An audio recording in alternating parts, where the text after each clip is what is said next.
Hey guys, this is सरफे and welcome to my YouTube channel. तो फिलहाल अभी आप जो देख पा रहे हो क्लास 10th के क्वाड्रेटिक इक्वेशन का एक प्यारा सा क्वेश्चन है, जो आप क्वेश्चन देखने के बाद पता लगाओगे क्या कि find the root of the following equation. और इसमें एक और सेंटेंस है, मैं आपको बता दूं, bye the help of completing square method. Completing square method. तो आप जो क्वेश्चन देख पा रहे हो, दरअसल यहां पे जो कह रहा है कि इस इक्वेशन का हमें रूट्स फाइंड करना है। कौन सा मेथड है? तो यहां पर देख लो, by the help of completing square method. मैं आपको एक बात बताना चाहूंगा, अगर आपके एग्जाम में क्वेश्चन हो, अगर उसमें कोई मेथड मेंशन ना हो, तो आप किसी भी मेथड का अप्लाई करके आप उसका रूट्स फाइंड कर सकते हो। अब कहोगे कौन कौन मेथड है? शायद आपको बातें याद होगा कि पढ़ा था हम लोगों ने मिडिल टर्म फैक्टराइजेशन, दूसरा था क्वाड्रेटिक फार्मूला जिसको हम बोलते हैं Sridharacharya rule, and third one is by the help of completing square method. तो इन तीन मेथड्स में आप किसी भी मेथड का अप्लाई करके सॉल्व कर सकते हो। लेकिन जब क्वेश्चन में मेंशन हो कि भाई कंप्लीटिंग स्क्वायर मेथड से x का वैल्यू फाइंड करो, मतलब रूट्स फाइंड करो, तो फिर तो वही मेथड अप्लाई करना होगा जो कि क्वेश्चन में मेंशन होगा। एक बात तो और जानते हो कि जब भी रूट्स की बात होती है तो हम लोग क्या करते हैं? जब भी रूट्स की बात होती है तो हम लोग करते हैं क्या कि उस एक्सप्रेशन में जो वेरिएबल होता है उसका जो वैल्यू होता है that is called the roots of the equation.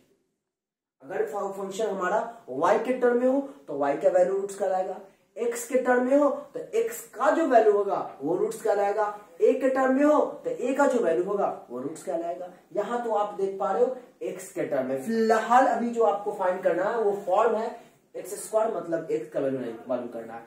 कौन सा मेथड है? तो आप देख सकते हो यहां पर मेंशन किया गया है bye the help of completing square method. शायद आपको बातें याद हो कि कंप्लीटिंग स्क्वायर मेथड में किसी भी क्वेश्चन का सॉल्यूशन करने के लिए सबसे पहले आपको ध्यान रखना होता है क्या कि एक्स स्क्वायर का जो टर्म है वो बिल्कुल तनहा होना चाहिए। क्या होना चाहिए? तनहा होना चाहिए। कौन सा? एक्स स्क्वायर का टर्म। जरा गौर समझिए मैं कैसे बना रहा हूं। तो आपके सामने इतना इक्वेशन है, तो करेंगे क्या? एक्स स्क्वायर वाले टर्म को तनहा करेंगे। तो एक्स स्क्वायर के साथ क्या है? 4 है, तो कर देंगे क्या यहां पे कि 4 आप कॉमन ले लो, क्या आएगा? एक्स स्क्वायर प्लस 4 जब कॉमन लेंगे तो यहां पे बी एक्स माइनस इतना बाई क्या हो जाएगा? A square minus b square by 4 that equal to 0। क्योंकि इसमें 4 तो नहीं है, तो जहां पे 4 कॉन्स्टेंट नहीं आएगा उतना बाई लिख दो। जो कॉमन लो ना उतना बाई लिख दो, जहां पे कॉमन नहीं आ रहा हो। यहां पे कॉमन 4 था नहीं ना, सो बाई में आ गया। तो अब बताओ ये 4 तो इसके पीछे जाएगा, नीचे जाएगा तो क्या हो जाएगा? 0 हो जाएगा। तो पता चला क्या कि हमें ये आया, ऐसा आएगा ना। क्लियर है बातें?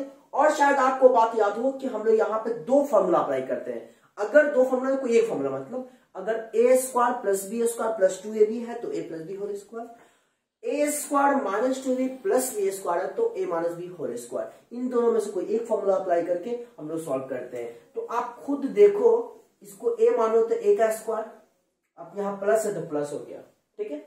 2ab तो 2a के बदले x, और बताओ b के बदले क्या लिखोगे कि bx आएगा। तो सिंपल सी बात है, याद रखिएगा यहां पे जो टर्म होगा उसमें बाई 2 कर देना, जो भी टर्म होगा उसके नीचे बाई 2। तो x तो आ गया ये वाला टर्म, तो b बचे ना, तो यहां b के बदले क्या लिखोगे? b by 2। तो 2 से 2 फिनिश हो जाएगा, bx बच जाएगा। बातें समझ में आ रही है? यहां पर जो भी टर्म होगा उसके नीचे 2 लिख देना। तो a square plus 2ab plus क्या होता है? b square. तो खुद सोचो कि b के बदले हमारा यहां पे क्या है? b बाई 2, तो बी स्क्वायर, और ये तो बी स्क्वायर बाई 4 हम एक्स्ट्रा लिख रहे हैं ना, तो इतना माइनस करना होगा। क्लियर है? और जो बच गया सो टर्म आप लिख दो, a square minus b square by 4 that equal to 0। Clear है बातें? अब जरा गौर फरमाइएगा, क्या मैं a square plus 2ab plus b square इतना के बदले में, देखिए a square plus 2ab plus b square क्या होता है a plus b whole square. तो मैं यहां पर लिख सकता हूं क्या x plus b/2 whole square इतना के बदले में, और यहां माइनस है तो माइनस ले लो, और इतना टर्म में अगर आप माइनस कॉमन लेते हो तो क्या आ जाएगा, ये तो बच जाएगा आपका बी स्क्वायर बाई 4, माइनस हमने कॉमन लिया तो यहाँ पे प्लस हो जाएगा, क्या बच जाएगा a square minus b square by 4 that equal to 0। उम्मीद है यहां तक बातें समझ में आई, नीचे दिख रहा है। चलिए एक स्टेप और ले देता हूं, तो इसको लिख सकते हैं क्या x plus b/2 whole square minus, और इसका आप एलसीएम लोगे तो क्या आएगा 4। क्लियर ना। तो यहाँ पे क्या लिखेंगे बी स्क्वायर प्लस 4 से तो 4 फिनिश हो जाएगा, तो क्या आ जाएगा a square minus b square equal, यहाँ पे क्या आ जाएगा इक्वल टू 0। क्लियर है बातें। अब खुद जरा सोचिए, नीचे यहाँ पे स्पेस कम होगा इसलिए मैं यहाँ पर ले देता हूं। अब जरा मुझे आप बताओ कि x plus b/2 whole square, इसको यहां पर लिख देते हैं u एज यूजुअल, माइनस, अब बताओ मुझे ये प्लस बी स्क्वायर और माइनस बी स्क्वायर तो फिनिश हो जाएगा, तो क्या बच गया minus a square by 4, minus a square by 4 equal 0। इतनी बातें तो समझ में आई ना। यहां पे हमने अरेंज किया। अब ये जो कांस्टेंट टर्म, जो ये वाला टर्म देख रहे हो, इसको आप राइट साइड ले जाओ, तो क्या लिखोगे x plus b/2 whole square that equal a square by 4। Clear है बातें। तो अब जरा मुझे बताओ x plus b/2 that equal, square हटेगा तो इधर रूट में आएगा प्लस माइनस, तो प्लस माइनस क्या आ जाएगा ए स्क्वायर बाई 4। तो मैं इसको लिख सकता हूं x plus b/2 equal plus minus a square का स्क्वायर रूट ए एंड 4 का स्क्वायर रूट 2। क्लियर है बातें। अब यहाँ पे स्क्वायर हटा, प्लस माइनस अंडर रूट मैंने जो चढ़ाया यहाँ पे लिखा, तो ये प्लस माइनस में है, इसका ये मतलब होता है कि एक बार प्लस में वैल्यू होगा एक बार माइनस में होगा। तो क्या मैं इसको लिख सकता हूं x प्लस b/2, अगर इसको प्लस में लेते हैं तो a/2, तो x इक्वल क्या होगा a/2 माइनस b/2, एलसीएम लोगे तो पता चलेगा a माइनस b/2। उम्मीद है दिख रहा होगा। तो हमें x का वैल्यू क्या आया a माइनस b/2, जब हमने प्लस में लिया, और माइनस में लेंगे तो क्या लिखेंगे x plus b/2 equal minus a/2। बात समझ में आ रही है ना।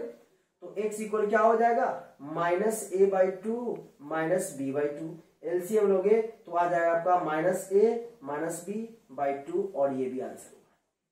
तो आप देख सकते हो मेरे को यहां पर x का वैल्यू जो आया a minus b/2 and minus a minus b/2।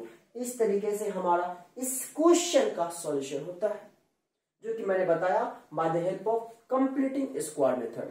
तो उम्मीद करता हूं सारी बातें समझ में आई होगी। वीडियो का लेंथ तो बहुत छोटा होगा मैं मानता हूं, लेकिन कोई बात नहीं है, छोटा ही सही, लेकिन आप एक ही क्वेश्चन सीख कर जाओ कि कंप्लीटिंग स्क्वायर मेथड से किसी क्वेश्चन का सॉल्यूशन करते तो कैसे है। तो आज के लिए इतना ही, फिर मिलते हैं नए वीडियो में नए एनर्जी के साथ। तब तक के लिए बाय बाय, जय हिंद।